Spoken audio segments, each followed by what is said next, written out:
If you know what this is, you either grew up on the other side of the Atlantic or you're a pretty serious vintage computer fan. The Sinclair ZX Spectrum was first launched in Britain in 1982, just before the Commodore 64. Both machines inspired a generation of bedroom coders and sparked plenty of 80s schoolyard rivalries. We're sending this particular Spectrum on a world tour, passing it from city to city with different folks adding their mark before it's eventually auctioned off for charity. Today, we're getting the Roaming Speccy ready for its next stop, VCF Southwest. That's where we'll catch up with the 8-bit guy, chat with Adrian outside of his digital basement, and maybe even pick up a few retro treasures from Japan. So stick around, because we're taking a digital voyage to Dallas.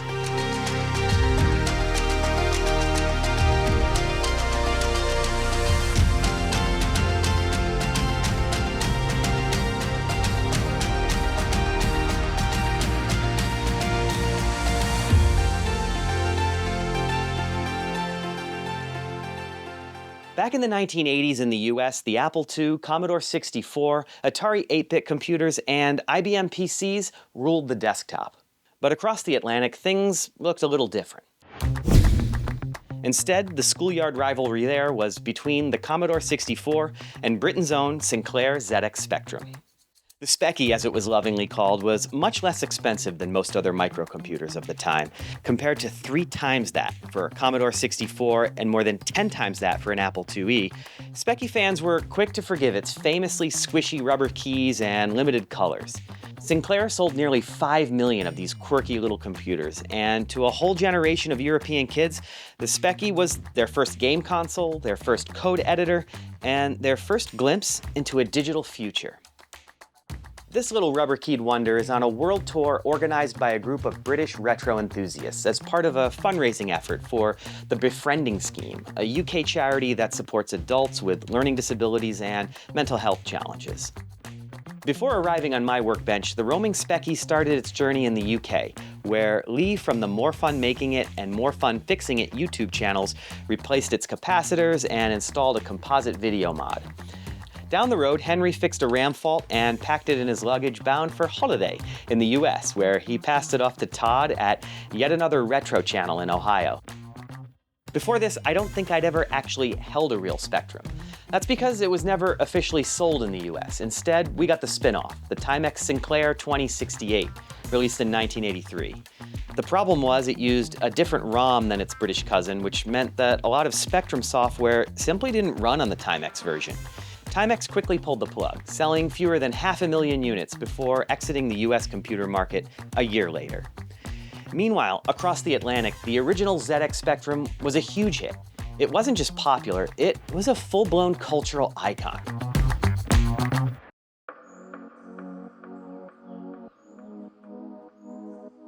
Inside this box were a few loose parts. Thinking about what to do next, I watched Lee's video and read through some of his notes. One thing that stood out, thankfully, was a heads up about the power jack. While it looks like a standard 9-volt DC input, it actually uses reverse polarity with a center negative pin. By the 1990s, most consumer gear worldwide had settled on a center positive pin, so most AC to DC adapters you might grab out of a parts bin could actually damage the Speccy. One of the other center negative pin exceptions from the era is the original Sega Genesis, so I just used my 9-volt Sega power supply to power up the Spectrum. Then I noticed that the power kept cutting out if the unit was jostled or moved. Now, the last thing you want is to lose progress in a game or after typing in a long basic program because of a loose connection. When I opened it up to investigate, I found a few surprises. Handwritten signatures from past custodians and a glitchy DC connector. Luckily, I had the exact part in stock. A quick trip to the garage and I was soldering in a fresh jack. I took a medicine bottle to save the dead DC jack and anything else anyone pulled off of it. I figured we should keep whatever we swap, if for no other reason other than for the fun of seeing it all accumulate along the way. While I was in there, I also labeled the jack for polarity. I think this might be especially important for those of us who didn't grow up with the Spectrum and might not expect the polarity to be reversed. With the power restored and everything working reliably, I added my own signature and packed it all up to take to VCF Southwest, the Vintage Computer Festival in Dallas. The Vintage Computer Federation either sponsors or supports festivals across the United States, Canada, and Latin America. The first Vintage Computer Festival I ever attended was VCF Southwest in 2023. This year's show in Dallas was their biggest yet, with more than 100 vendors and exhibits and 1,800 attendees. So let's walk the floor. One of my favorite exhibits this year was run by a group of guys who, like a lot of us, grew up watching the Weather Channel. A lot.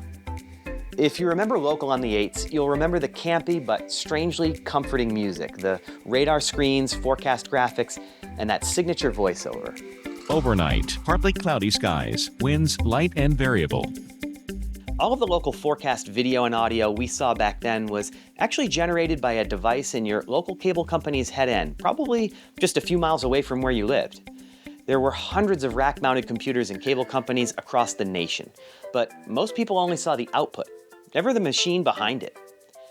Josh and the team tracked down working IntelliStar units, the exact hardware that powered those local forecasts, and brought them back to life. Well, it's just pure nostalgia. I mean, growing up with a lot of this cable stuff is really awesome. Yeah. Because this was very much different, like a very different time.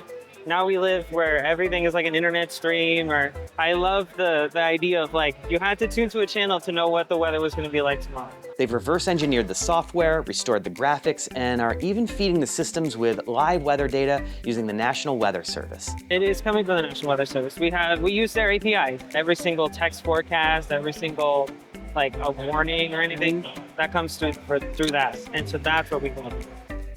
The data delivery has evolved, but the machines haven't, so part of the work involves creating a layer between modern internet APIs and what these 20-year-old systems expect. And at one point, the Weather Channel's API, like theirs changed a little bit. Yeah. And then IBM bought them and it changed even more. And it continues to change. Yeah. What started as a childhood curiosity has grown into a full-blown restoration and preservation project. One that brings together nostalgia, technical skill, and a shared memory of a time when you actually waited in anticipation to watch the weather. A familiar face from past festivals is Thom Cherryhomes from the FujiNet project.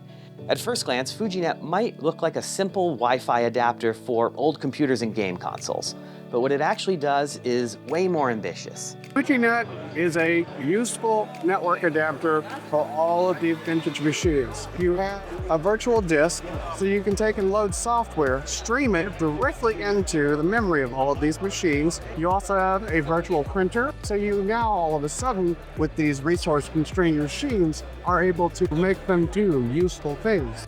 And these were just a few of the incredible exhibits at a show that filled 2 buildings on the University of Texas campus in Dallas. You could explore computers and electronics from decades past. So it's the first consumer color video camera with a viewfinder that was actually electronic. Watch live data recovery from forgotten floppy disks. Usually there's an encoding scheme, and that encoding scheme is then translated into ones and zeros. And they're not always the same encoding scheme, so it can get really quite complicated. This is really called a low-level capture, right? And marvel at some truly wild Franken machines that we could have only dreamed of as kids. Yeah, it's Amiga 500 Quadra 950 Mac. And speaking of retro dreamscapes, who knew that Radio Shack ever sold guitars? There were systems from just about every era of computing, some familiar, others that were purpose-built that most of us never got near. This had 4,000 by 3,000 vector resolution. But for all the specs and circuitry, the real connection is human and deeply personal. My first job was in the Air Force in Los Angeles in the 70s, the late 70s.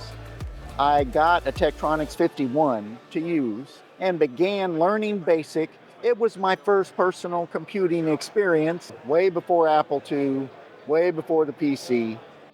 Adrian Black is one of the most recognizable faces in the vintage computer world. His YouTube channel, Adrian's Digital Basement, has become a go-to resource for repairs, deep dives, and the kind of thoughtful commentary that brings old machines and their stories back to life.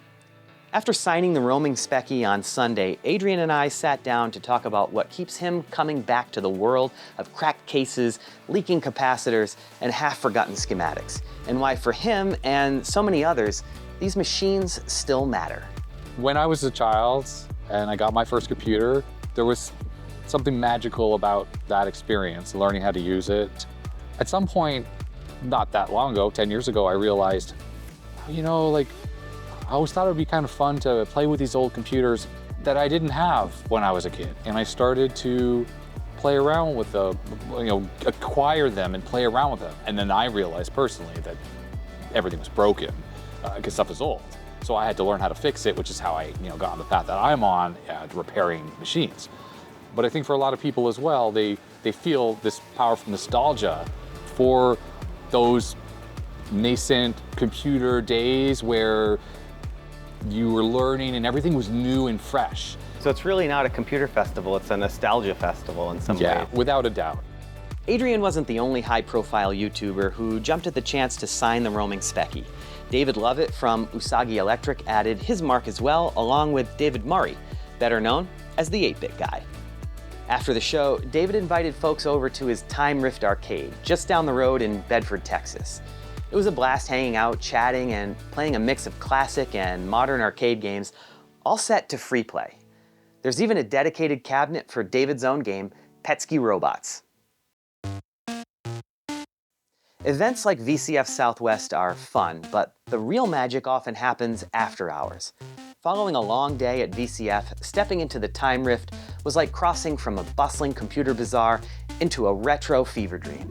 It reminded me why I traveled all this way, not just for the hardware and the high scores, but for the memories, the friendships, and those rare moments when everything clicks.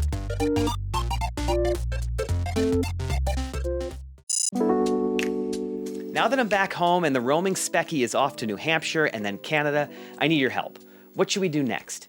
I took home 2 machines that I found at VCF Southwest that were never sold in the US, but both played a surprisingly important role in computing history. One launched Nintendo's home console legacy, and the other aimed to standardize computing across manufacturers long before Microsoft Windows was even a thing. First up, this Nintendo Block Kazushi color TV game. It's a single game console, one of Nintendo's earliest home systems. Before this, Nintendo had experimented with electronic toys and light gun games, but the Block Kazushi was their first game console to bear the Nintendo badge. Released only in Japan in the late 1970s, it played a few simple variations of breakout-style paddle games, and that's it.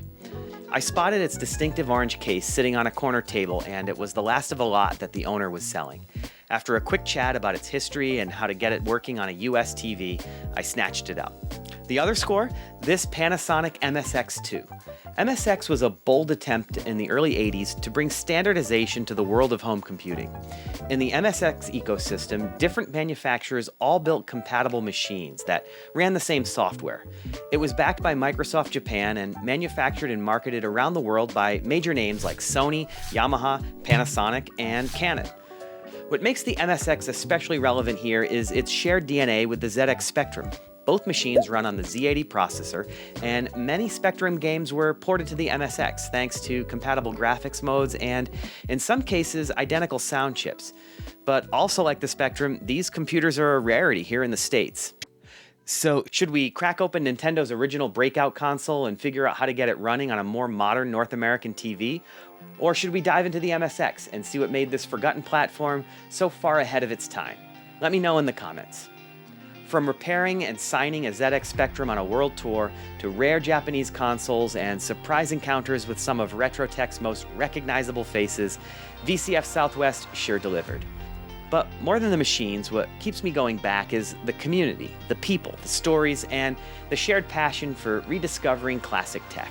As always, there was way more happening in Dallas and on the show floor than I could fit into one video. Adrian and I had a great chat, and there's a lot more to see. If you'd like to hear our full conversation about nostalgia, repair culture, and turning a hobby into a full-time job, join me over on Patreon. If you like this video, give it a thumbs up and consider subscribing. Both really help the channel grow and reach more people, and they let the YouTube algorithm know that this is content that matters to you. Thanks for joining me and the Roaming Speccy on this journey to Dallas and back. I hope you'll find your way back here for the next Digital Voyage.